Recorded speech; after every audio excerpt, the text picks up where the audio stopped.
Oh, that is just fucking typical. The moment Pinky's gone, my castle becomes a total junkyard. I mean, look at all those dishes just left there to sit and rot. But without Pinky to take care of it, there's no pony left who would. It's so annoying when a situation just isn't solvable.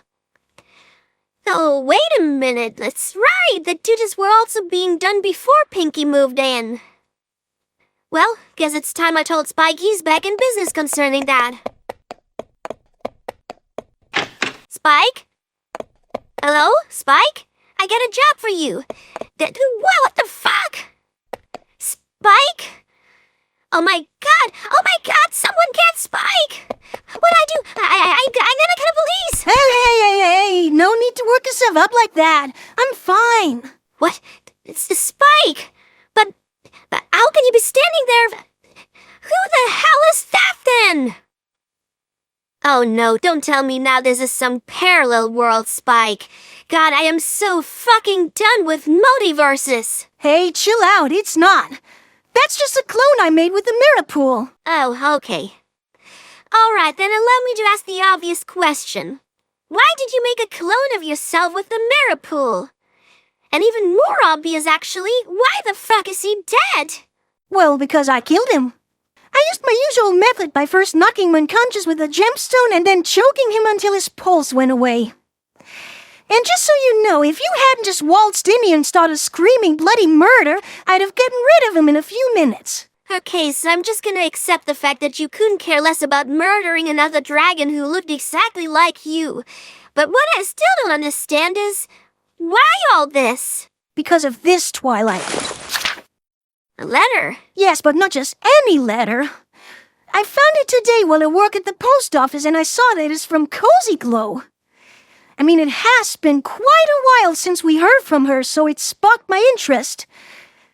Which is why I took that letter. You mean you stole it? Theoretically, but hear me out. It all makes sense in the end. I hope so. But where exactly does that clone come into play? Patience, Twilight, I'm getting there. You see, the thing is, I as a male dragon know that just taking a letter addressed at someone else and opening it breaks postal secrecy, and in general, stealing letters is a crime. So how was I going to get around those technicalities? Simple. This right here is not the real letter from Cozy Glow. What? How do you mean? It's the clone of the letter.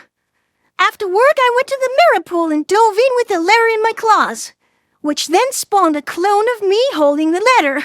Really? Does the mirror pool even work that way? I mean, it wasn't shown that it could clone objects in the show, but also they didn't say it couldn't. And it obviously can, as we see here. After I'd done what I needed, I just had to get rid of my spare. So I brought him here and waited till he turned around. Okay, but that part still makes no sense to me. Why did you wait till you were back here to kill that clone? Couldn't you have also done it in the Erve Forest? Maybe, but the thing is, I had to get the original letter back to the post office before it closed, and time simply didn't allow for even a quick little murder. So it comes down to this now.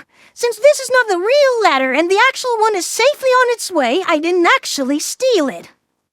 And since that means I couldn't possibly open and read it, as I don't actually have that letter, I theoretically didn't break postal secrecy. Even if I did. That doesn't make the least bit of sense, Spike. That's a gray area law-wise. All right, if you say so. You the male dragon, after all. So, did you read the letter yet? No, actually, I was just about to open it when you came in. Do you also want to hear it? Well, gonna know yes. I mean, the deed is done now either way, so while I'm here, might as well. That's the spirit, Twilight. Okay, here we go then. Oh. What, oh? Oh, it appears this letter might have been, well, to you. Me? Addressed at my castle? You gotta be kidding me. Are you really telling me you saw Cozy's name and then just stopped reading the address field? I got excited, okay? Wow, fucking nice one, dude. So let me recap this. You stole a letter, created a clone of yourself, and murdered him, only so we can look into a letter which we would have gotten to read either way? You know, it does sound kind of insane if you put it like that. So, you still want to read it? Just open it already. My most faithful form of friends.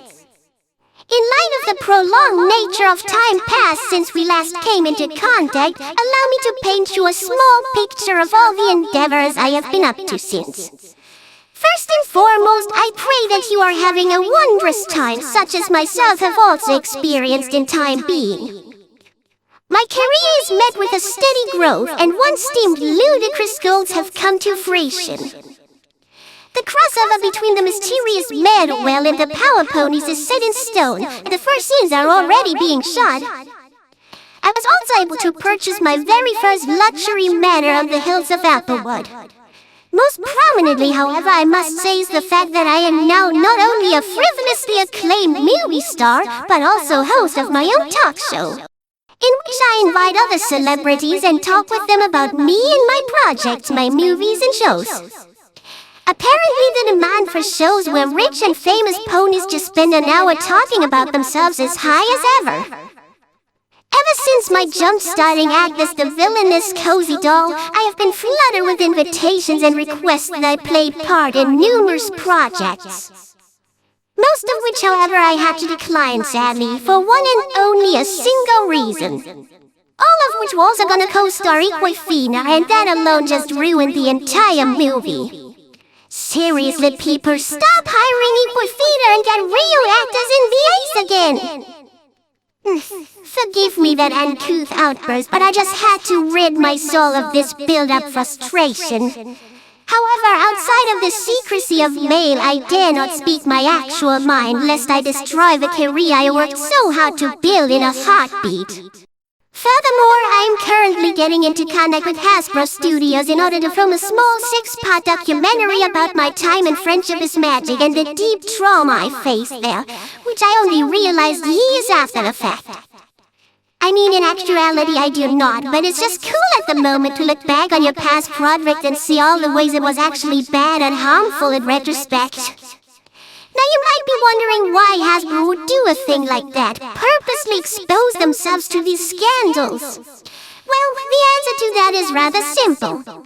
It is publicity, and if there's one thing you learn early on in showbiz, it's that every PR is good, because it gets ponies to talk about you. The same applies to Hasbro, who after the ending of Friendship is Magic basically vanished into oblivion.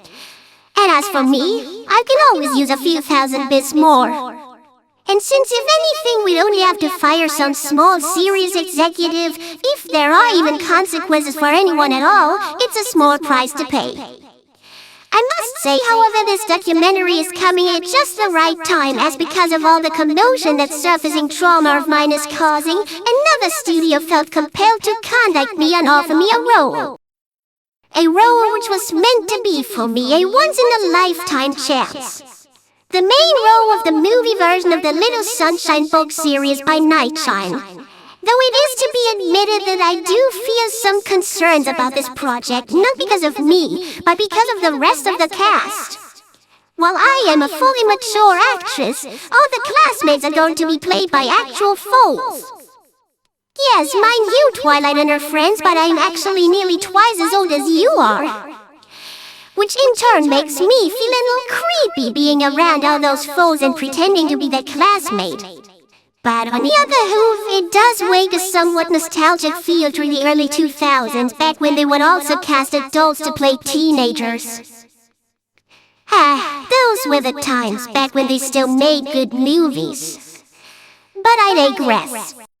I do only hope that Nightshine does not let any of the suits talk her into falsifying her vision to make it fit a broad audience. There's nothing more harmful to art than that.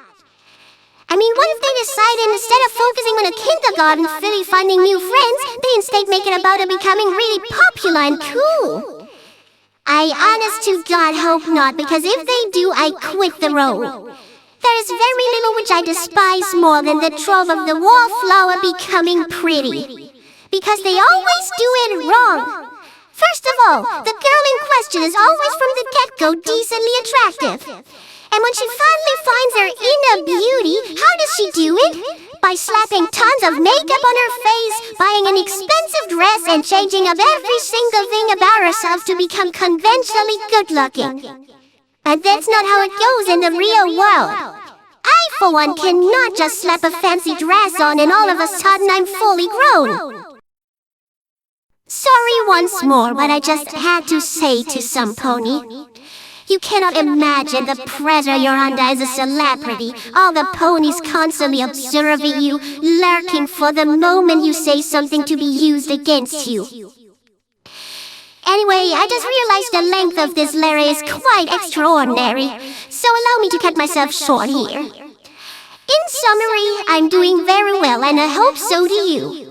Do write back to me should you find the time, and I bid you all the best for all your endeavors that are yet to come.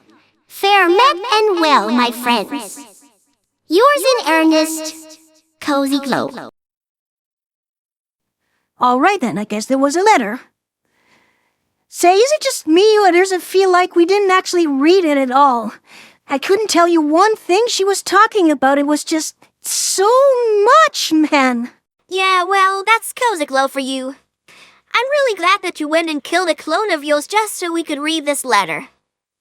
Which we would have been able to either way. God, you do like to live in the past, don't you? Fine, I'll put the body away, okay? The doorbell.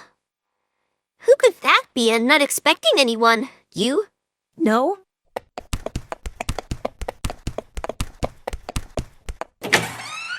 Oh! What are you doing here? Dad?